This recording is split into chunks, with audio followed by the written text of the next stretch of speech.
안녕하세요 여러분. 귀로 듣는 자주인의 독서교양 백권대학의 송세비입니다. 한 주간 잘 지내셨지요? 네, 저도 역시나 잘 지냈습니다. 오늘 2021년 4월 11일 일요일 현재 시각 오후 1시 10분 되었습니다. 날씨가 참 좋습니다. 네. 오늘 읽어드릴 부분은 97장, 98장, 99장 3장의 글이 되겠습니다. 그러면 한번 읽어보도록 하겠습니다. 시작할게요. 자주인의 독서교양 백권대학. 우리의 행복과 우리 민족의 통일 그리고 번성은 우리가 자주적인 교양과 역량을 갖추었을 때만 성취할 수가 있습니다. 백권대학 저자 김갑수. 97장 조선상고사 삼국사기의 천적. 나는 우리 역사 중 고대사에 대해 무지하다. 삼국사기와 삼국유사 그리고 환단고기와 조선상고사 등의 내용을 수박 겉핥기식으로 알고 있을 따름이다. 이 중 삼국유사는 야사이고 환단고기는 위서 논란이 있는 책이다. 그러므로 나는 우리 고대사에서 삼국사기와 조선상고사를 일단 중시한다.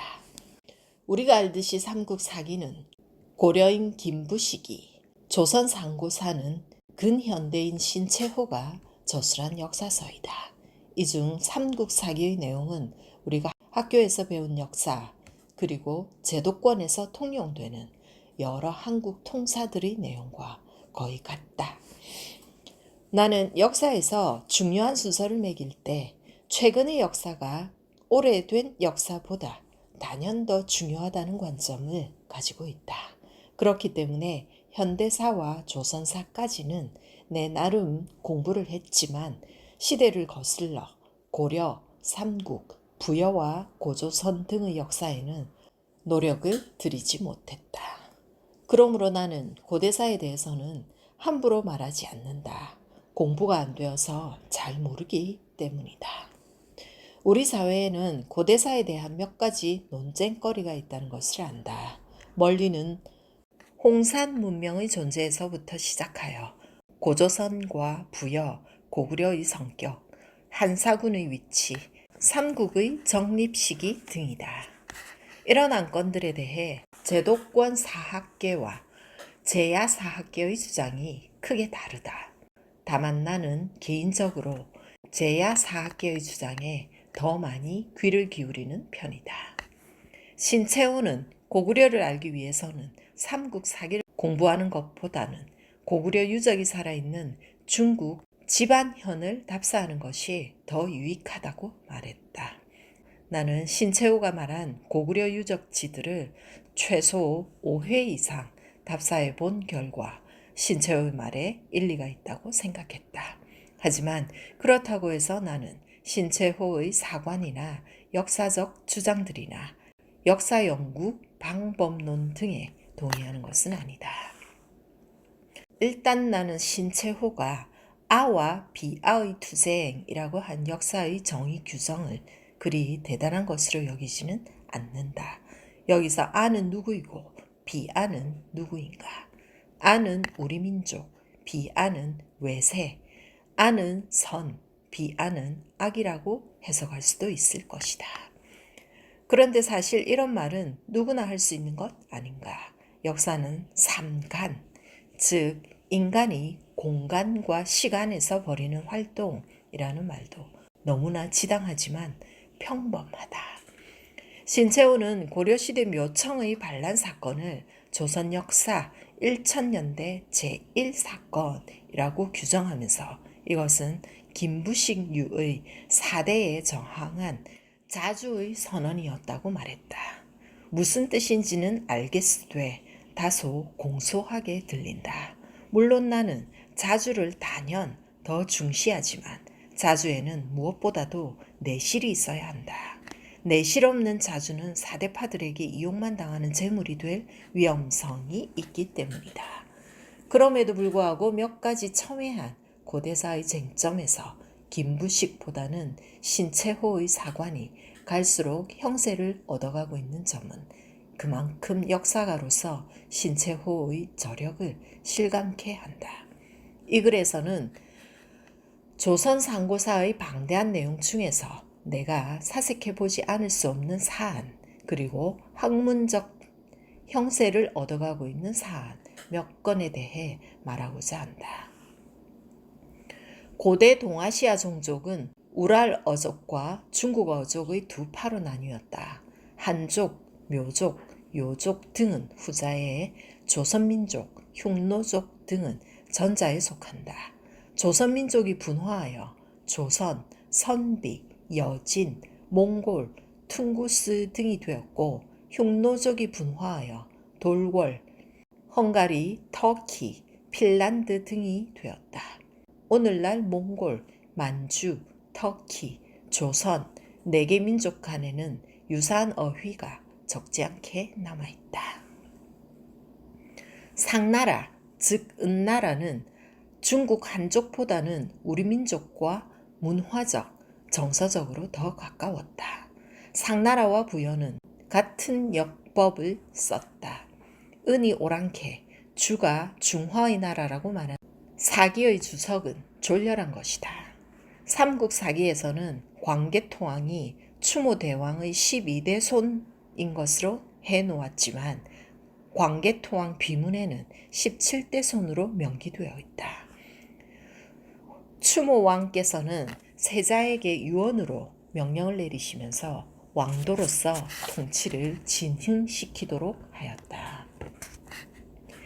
대주류 왕께서 왕업을 이어받은 뒤 17대 손에 이르러 국광상 광개토 경평 안호 태왕이 18세에 왕위에 올라 연호를 영락이라고 했다. 1세대를 30년으로 간주한 신채호는 5대 150년을 추가하여 고구려의 건국은 삼국사기의 기원전 37년이 아니라 기원전 190년 전후로 보아야 한다고 했는데 이것은 탁견이었다. 또한 삼국사기 고구려 본기 보장왕 편에는 668년을 고구려 건국 900년째라고 한 당나라 조정 가언충의 대화가 소개되어 있다. 참고로 조선, 북, 학계에서는 압록강 일대의 무덤들을 근거로 고구려 건국을 기원전 277년으로 비정한다. 이렇게 될 경우 백제의 건국도 자동적으로 기원전 259년으로 물러남으로써 백제 건국이 기원전 18년이라고 한 삼국사기의 내용은 부정된다. 한나라는 진번, 임둔, 현토, 낙랑 4개 군을 설치했다. 사군의 위치가 어디인지는 우리 역사의 중대한 쟁점이다. 한사군의 위치는 당대 위시조선과 북부여, 고구려 강력 등을 두루 고찰할 때 한반도 내가 아니라 요동반도 안에서 찾아야 한다. 당대 고구려는 대제국 당나라와 대등한 세를 형성한 제국이었고 백제는 중국 양자강 이남까지 진출했던 해상 강국이었다. 심지어 신라는 중국 길림 지역을 차지했다는 사실이 중국 측 기록인 만주 원류고에도 나오는데 사대주의자 김부식은 이를 고의로 누락했다. 김부식은 우리 역사를 철저히 한반도 이내로만 한정지었다. 신채호의 조선 상고사는 김부식의 삼국사기와 천적관계의 사서라고 할 수 있다. 신채호의 사과는 자주적이고 김부식의 사과는 사대적인 것이 사실이다. 그러나 앞에서 말했듯이 자주에는 내실이 있어야 한다. 그리고 사대라고 해서 마냥 나쁜 것만도 아니다. 동아시아 국가 간의 역사에는 언제나 사대와 사소가 함께 있었다. 대등한 국가 관계는 존재하지 않았다는 것이다. 이렇게 볼 경우 사대는 가치 중립적이다. 즉 어떻게 사대하느냐에 따라 좋을 수도 있고 나쁠 수도 있는 법이다. 김부식의 삼국사기는 삼국과 통일신라의 역사이고 신채호의 조선상고사는 단군 조선부터 백제 부흥운동까지를 다룬 역사서이다. 양자에 대해 일방적으로 긍정, 부정하려는 태도는 둘 다 합리적이지 않다고 본다. 고대사를 잘 모르는 나의 입장에서는 역량 있는 역사학자들의 연구 성과와 토론, 논쟁을 보완하면서 점진적인 판단을 내려갈 수밖에 없다. 98장 동아시아 현대사의 10대 사건. 우리의 근현대사는 말 그대로 파란과 곡절로 점철된 세기였다. 이를 알기 위해서는 19세기 중반부터 동아시아에 밀어닥친 서구 제국주의 침략으로 인한 수많은 전쟁들을 결부시키지 않을 수 없다. 그렇기에 우리는 우리의 현대사뿐 아니라 미국과 러시아와 중국과 일본은 물론 베트남까지의 근현대사를 고찰해 볼 필요가 있다. 아쉬운 대로 한국, 일본, 중국, 대만을 함께 다룬 근현대사 책이 있다. 창작과 비평사 발간, 동아시아를 만든 10가지 사건이다. 이 책은 아사히 신문 기자들이 2007년부터 자기들 신문에 연재한 특집 기사 역사는 살아있다를 단행본으로 묶은 것이다. 이 책은 동아시아 사국의 역사를 비교적 객관적으로 기술해 놓았다는 점, 사국 간의 연관 관계를 추적했다는 점, 그리고 각국의 역사 교과서를 비교해 놓았다는 점 등에서 기본 학습서로서의 의미를 가진다. 특히 교육을 담당한 사람이라면 필독해 보라고 권하고 싶다. 이 책을 텍스트로 하여 동아시아를 만든 10대 사건이 무엇인지를 살펴보고자 한다. 1. 아편전쟁과 메이지 유신. 아편전쟁은 1840년에서 42년 중국에 대한 서구 제국주의 침략의 서막을 알린 전쟁으로서 중국과 영국 사이에 치러진 전쟁이다. 한편 메이지 유신은 1860년대 일본이 봉건 왕조였던 에도 막부를 무너뜨리고 새로운 중앙 집권 국가로서의 체제를 갖추어 서구식 근대화를 추진한 사건이다. 이 두 사건이 하나로 묶여 논의된 이유는 아편전쟁에서 서양의 힘을 목격한 일본인들이 이를 타산지석으로 삼았기에 메이지 유신을 이룰 수가 있었다는 관점 때문이다. 2. 청일전쟁과 대만 할양. 1894년 청일전쟁은 청과 일본 그리고 조선의 동학군과 일본 사이의 전쟁이었다. 이로써 일본은 조선에서 청을 배제하게 되었다. 또한 이 전쟁의 결과 시모노세키 조약이 체결되어 일본은 청으로부터 대만을 할양받았다. 이전에 일본이 청과 조공 관계에 있었던 유구국 오키나와를 복속시킨 것이 대만 할양의 계기가 되었다고 볼 수 있다. 3. 러일 전쟁과 조선의 식민지화. 일본은 러일 전쟁으로 인해 조선 독식을 구미열강으로부터 용인받았다. 러일 전쟁 때 일본은 13,000명의 군대를 인천과 용산에 주둔시켰고 한일 의정서를 체결하여 조선 땅을 군사기지로 사용할 수 있게 되었다. 이로부터 한반도에는 110년 이상 외국 군대가 주둔해오고 있다. 사실상 조선은 러일 전쟁의 결과로 망한 것이다. 다만 2008년에 발간된 이 책은 일본이 러시아와 강화하고 조선을 독식하는데 미국과 영국의 음모와 협잡이 얼마나 결정적이었는지를 놓치고 있다. 4. 신의 혁명과 민중운동. 1911년 손문이 영도한 신의 혁명은 청조를 무너뜨렸다. 일본은 조선에 이어 중국에까지 침략의 맞수를 뻗쳤다. 이에 저항하여 1919년 조선에서는 3.1 인민항쟁이, 중국에서는 5.4운동이 발발했다. 5. 만주사병과 만주국 설립.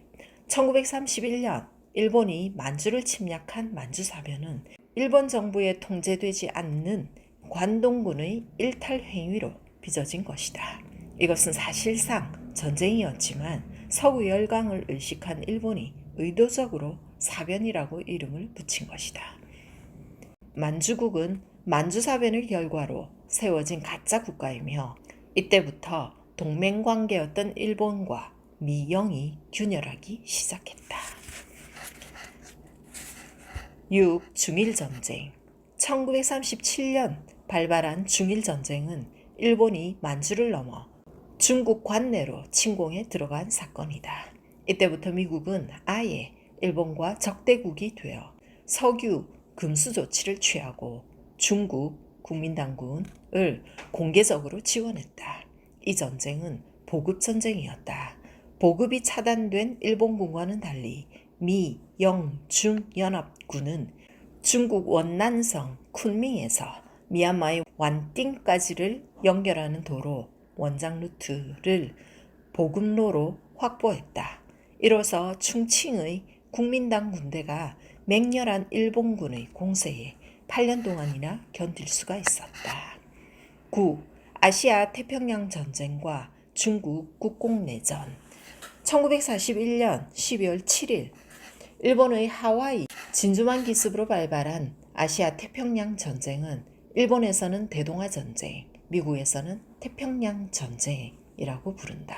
이 전쟁 후 일본 제국은 패망했고 조선은 식민지 상태에서 벗어났지만 분단되었다. 중국 국공내전은 동북만 전쟁이 결정적이었고 여기에서 이긴 공산군은 파죽지세로 북경과 남경을 함락시키고 국민당군을 대만으로 축출 1949년 10월 1일 대망의 중화인민공화국을 선포했다. 8. 한국전쟁과 베트남전쟁. 두 전쟁은 모두 냉전의 소산이라는 점에서 연계된다. 한국전쟁은 한국에서는 6.25 전쟁, 조선에서는 조국해방전쟁, 중국에서는 항미원조, 미국에 저항하여 조선을 지원, 전쟁이라고 부른다. 한국전쟁은 미국인이 부르는 명칭이다. 박정희는 1964년부터 1973년까지 베트남에 32만 명을 파병했다. 한편 조선에서는 공군조 종사를 북베트남에 지원했다. 베트남인들은 한국군의 양민 학살을 섬뜩한 기억으로 간직하고 있다. 한국군 참전자의 고엽제 피해로 인한 후유증도 심각하다. 1998년 김대중 대통령이 하노이에 가서 베트남에 사과했다. 9. 각국 국교 정상화. 1965년 한일 국교 정상화는 박정희가 돈을 얻기 위한 것이었고 미국의 강권이 있었기 때문에 이루어진 것이다. 중국과 일본의 국교 정상화는 1972년 9월 이루어졌는데 직전에 나고야 탁구 대회에서 미국과 중국은 핑퐁 외교로 접근했다. 일본은 조선과의 국교 정상화를 숙제로 남겨놓고 있다. 10. 개혁 개방과 민주화. 중국 덩샤오핑의 개혁 개방은 중국 경제를 비약적으로 성장시켜 이제는 G1을 넘볼 정도가 되었다. 1980년 한국의 광주항쟁과 비슷한 시기 대만 까오슝에서 발발한 메이리다따오 사건은 각각 두 나라의 민주화에 결정적으로 공헌했다.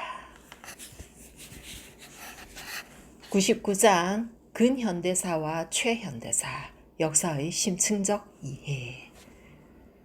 한국의 현대사는 근현대사와 최현대사로 나눠볼 수가 있다. 근현대사라고 하면 출발 시점은 각기 달라도 종료 시점은 대부분 일제강점기, 즉 1945년 8.15가 된다. 그렇다면 최현대사는 8.15 이후부터 2000년대까지가 된다. 강준만의 한국현대사 산책 전 23권은 1945년부터 2009년까지 65년의 대한민국 역사를 다룬 최현대사의 결정판이다. 이 시리즈는 사건의 단순한 나열 수준을 뛰어넘어 각 시대를 지배했던 정서와 구조에 대한 치열한 문제의식 속에서 수많은 사건과 그 이면적 주제를 파헤치고 있다. 이 시리즈에서 가장 주목되는 부분은 2000년대 편 전옥원이다. 저자는 노무현 시대의 명암을 좌와 우, 진보와 보수의 경계를 두지 않고 냉철하고 공정하게 평가한다. 이 시리즈는 2002년 노무현의 극적인 당선, 100년 정당을 외치다 3년 9개월 만에 사라진 열린우리당, 2008년 촛불 집회, 2009년 노무현의 죽음과 부활 등을 자세하게 추적한다. 또한 동시대 한국 사회를 떠들썩하게 한 연예인 성접대 파문, 성형수술 붐, 영어 권력, 휴대전화 보급과 88만 원 세대의 등장, 부동산 투기 광풍 등 서민이 더 살기 힘들어진 현실을 지적한다. 마지막 2000년대 편 1에서 5권의 주제는 2008년 이명박 시대의 개막, 2009년 노무현의 몰락과 부활이다. 강준만의 한국 현대사 산책은 워낙 방대한 분량 7,700조 이라서 강론적인 논의를 생략한다. 브루스 커밍스의 한국 현대사는 총 10개장 중 앞부분 3개장이 1945년 8.15까지이고 4장부터 마지막 10장까지가 최현대사를 다룬 책이다. 이 책은 우리 현대사의 특정한 사건에 대한 집중적인 이해와 해석에 도움을 준다. 예컨대 한국 전쟁의 책임 문제와 관련하여 저자는 누가 먼저 총을 쏘았는가가 중요한 것이 아니라 이 전쟁이 여러 복합적인 요인에 의해 단계적으로 발전되지 않을 수 없었던 내전이었다는 해석을 내리고 있다.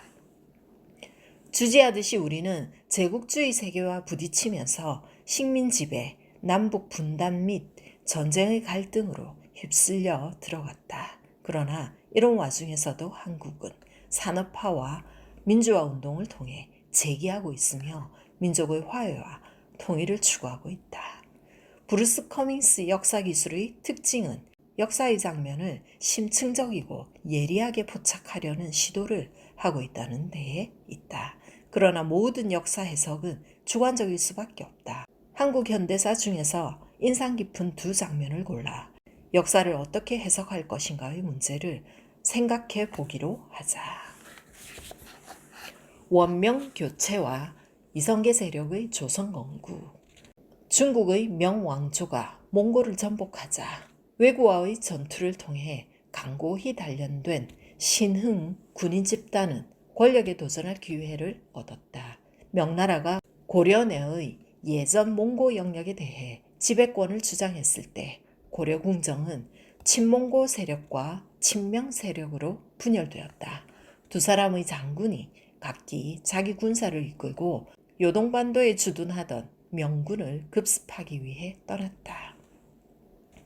그러나 그중 한 사람인 이성계는 갑자기 마음을 바꾸어 압록강에서 군사를 돌려 고려의 수도를 공격해 곧 항복을 얻어냈다.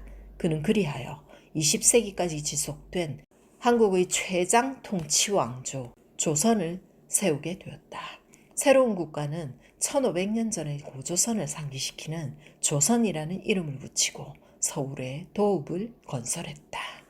브루스 커밍스 한국현대사 61. 이 글에서 몽고는 몽골, 즉 원나라를 가리킨다. 원나라는 13세기 세계 유일 초강대국이었으며 고려는 약 100년 동안 원의 지배를 받았다. 이에 따라 자주성을 잃은 고려 친원파 귀족들은 급격히 수구화되었다. 반면에 신흥 군인 집단과 사대부들은 명을 선택했는데 그중 대표적인 2 인물이 잘 알려진 대로 이성계와 정도전이었다. 그렇다면 친원파 보수 군벌을 대표하는 인물은 누구였을까? 역시 우리가 잘 아는 이름 뒤에 을에 장군 칭호를 붙이는 최영 장군이다. 최영은 자기 서녀를 우왕의 비로 들여보냈다. 다시 말해 그는 우왕의 장인이었다. 최영이 무리한 영토 요구, 천령위 설치를 해온 명을 치기 위해 요동 정벌을 기획한 것은 권력의 라이벌로 부상한 이성계를 멀리 보내려고 꾸민 일이었던 것 같다. 위글의 삼행에 나오는 두 사람의 장군은 누구일까? 좌군 도통사 조민수와 우군 도통사 이성계였다. 최영은 스스로 요동정벌의 최고 지휘관직인 팔도 도통사를 맡았지만 우왕이 만료한다는 구실로 개경에 남았다. 여기서 우리는 당시 고려 말기의 상황을 파악해 볼 필요가 있다. 공민왕의 아들이 아니라 신돈의 아들이라고 출생부터 의심을 받은 우왕은 권문세족의 횡포와 보수 반동을 제어하지 못했다. 국가 권력은 이인임, 염흥방, 임견미가 쥐고 있었고 이들의 전횡은 극에 달해 있었다. 특히 토지 겸병이 자행되어 부자의 땅은 산천을 경계로 할 정도였고 가난한 사람은 송곳 꽂을 땅도 없었다. 또한 땅 하나의 주인이 7, 8명이나 되는 곳도 있어서 백성들은 이중 삼중의 수탈을 당했다. 권문세족은 외교에도 둔감했다. 그들은 신흥하는 명을 적대시하고 퇴조하는 원을 추종하는 시대착오적인 외교를 펼쳤다. 어지러운 내정에 설상가상으로 외구의 침탈이 극심하여 해안지방의 백성들은 농사도 짓지 못하고 산속에 들어가 숨어 살기도 했다. 심지어 조세를 운반하는 조운선도 공격당하여 수로가 막혔으며 수도인 개경까지 위험한 지경이었다. 이런 상황을 고려할 때 최영의 요동정벌은 정당성을 잃는다. 우리가 잘못 배운 역사는 이성계가 권력욕으로 왕명에 거역하여 위화도 회군을 한 것으로 되어 있다.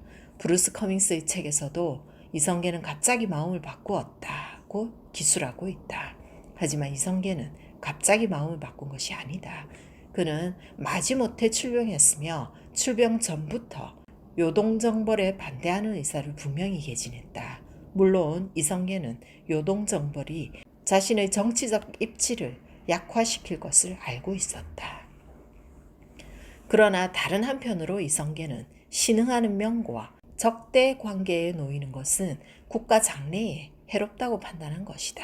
그의 말대로 때가 우기인 것도 사실이고 군량미가 부족한 것도 사실이었다. 무엇보다 왜구의 위험이 가장 큰 문제였다. 당시 왜구는 개경 함락까지 넘보고 있었다.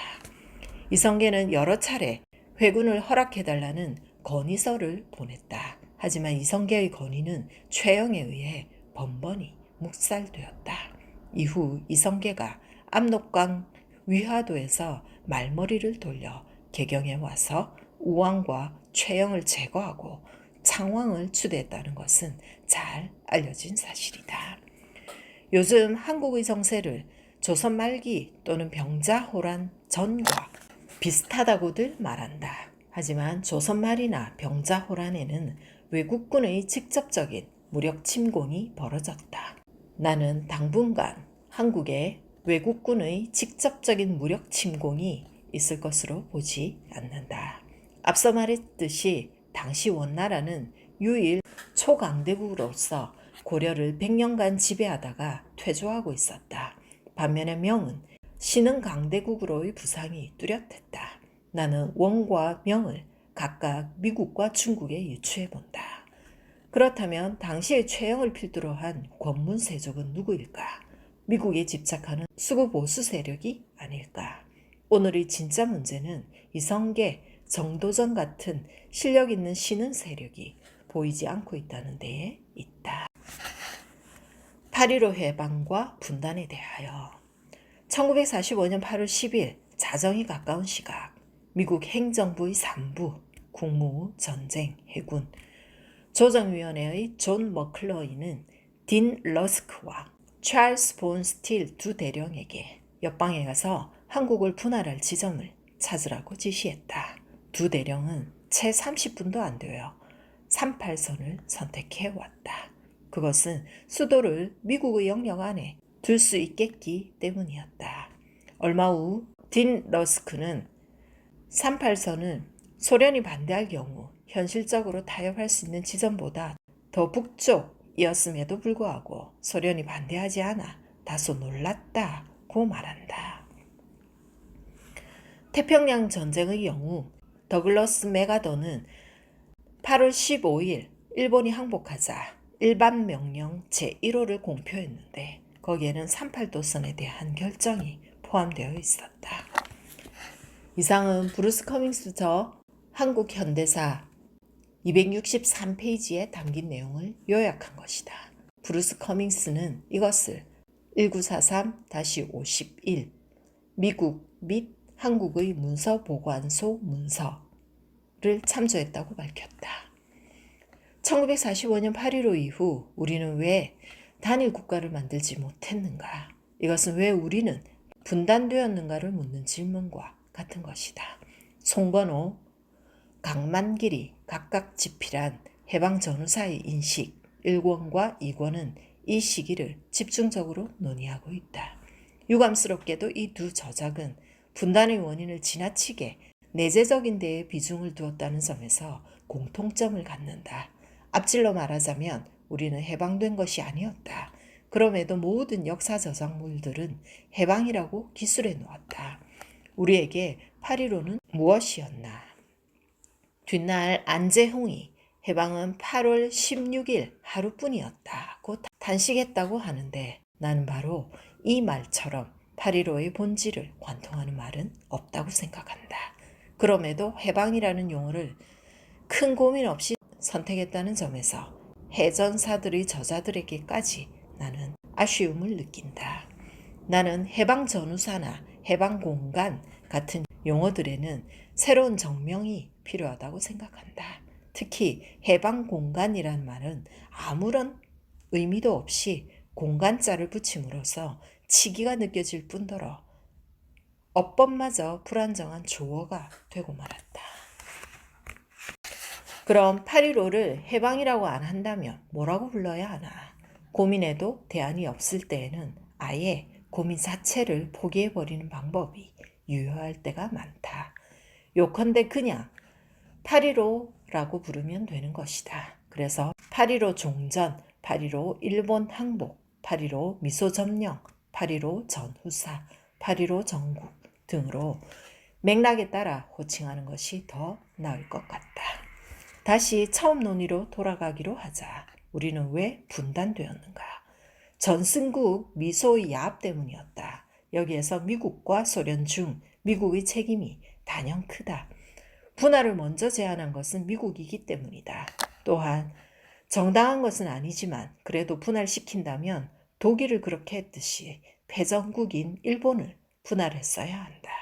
더욱이 미국은 이미 1945년 후반쯤 냉전적 봉쇄 정책을 한국에 적용시키기로 결정해버렸다. 분단사의 관점으로 파악할 때 우리 땅에서 가장 치욕적인 장소를 꼽는다면 어디가 될까? 인천이 아닐까 한다. 인천에는 두 번의 상륙작전이 있었다. 첫 번은 1948년 9월 8일이었다.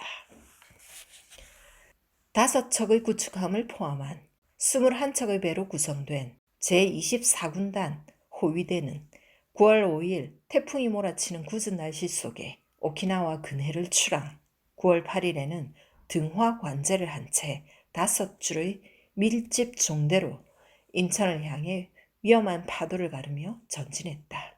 한국이 특히 아름다워 세상에 이렇게 높은 하늘이 있을까 하고 생각드는 그런 따뜻하고 청명한 늦여름 날이었다. 공교롭게도 그것은 두 번의 인천 상륙 중 첫 번의 것이었으니 두 번째 상륙은 5년 후 거의 같은 날에 또 다른 승전 장군인 메가더가 북한을 승리의 문턱에서 패퇴시킨 것이었다. 미군 부대는 검은 외투를 입은 일본 기마 경찰이 한국 군중을 가로막고 있는 가운데서 상륙했다. 몇 주 내에 미군과 행정요원들의 총 인원은 2만 5천 명에 달했다. 미국의 흑선 1853년 요코하마에서 일본을 굴복시킨 미국 페리 제독의 선박이 도착함으로써 한국은 서기 668년 이래 역사상 가장 변칙적인 시기, 즉 민족 분단의 시대를 맞이했다. 브루스 커밍스의 한국 현대사에 있는 지문이다. 사실 해방이라는 말은 남보다 북에서 더 즐겨 쓴다. 이것은 자기들의 반일 투쟁을 건국의 한 과정으로 편입시키려는 의도가 개입되어 있다. 그러나 아무리 혁혁하다고 할지라도 그 공로는 따로 논의되어야 한다. 우리는 8.15를 통해 해방을 얻지 못했다. 해방은 북이건 남이건 민족 통일을 이루어야만 쓸 수 있는 말이다.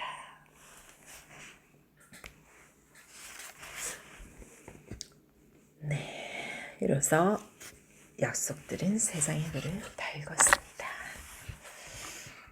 다음 주에 또 뵙겠습니다. 한 주 잘 지내세요.